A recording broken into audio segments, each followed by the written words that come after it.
क्या आप जानते हैं कि कुंडली का 10वां भाव एक अलग ही चीज़ दर्शाता है। कुंडली का 10वां भाव आपके कर्म क्षेत्र को तो दर्शाता ही है, साथ में वह अगर किसी ऐसे ग्रह या ऐसे भाव से संबंध बना ले जहां आकस्मिक चीज़ों से ग्रोथ मिल सकती है, तो वह आपको सडन ग्रोथ और सडन नाम दे सकता है।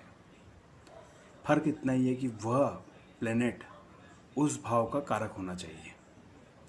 जैसे कि अगर मान लीजिए आपका सूर्य अष्टम भाव में चला जाता है और सूर्य की जो मूल त्रिकोण राशि है सिंह राशि, वह अगर 9वें भाव से या 10वें भाव से संबंध बना लेती है, तो वह व्यक्ति सडनली कहीं न कहीं एक बार अपने मान प्रतिष्ठा और राजकीय क्षेत्र में वह बहुत ऊंचा नाम अर्जित करेगा।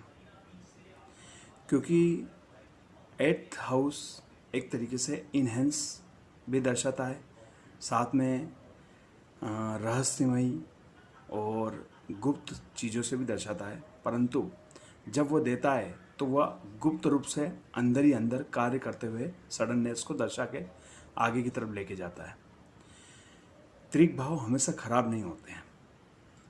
फर्क इतना है कि त्रिक भाव में अगर अच्छे प्लेनेट हैं तो वहाँ थोड़ा सा फर्क इम्पैक्ट हो जाता है, परंतु उस पर भी एक डिपेंड करता है कि वहाँ पर किसका दृष्टि ज़्यादा है।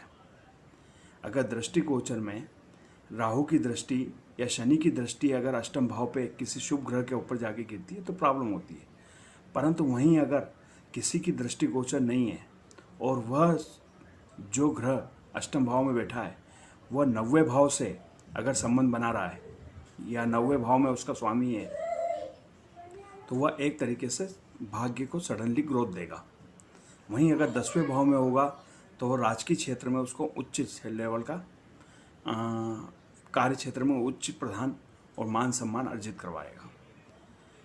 ये एक ऐसे भाव है जहाँ हर आदमी चाहता है कि वह जो कार्य कर रहा है उस कार्य में उसको मान सम्मान और सामाजिक क्षेत्र में उसकी मान प्रतिष्ठा बढ़ते रहे। इसलिए यह इनहेंस और इन डीप रिसर्च क्षेत्र है। जितना ज़्यादा वो अपने आप पे काम करेगा वह उतना ही ज़्यादा ऊपर की तरफ तरक्की करता जाएगा। अष्टम भाव और दशम भाव का संबंध बहुत रेयर केस में अच्छा माना जाता है।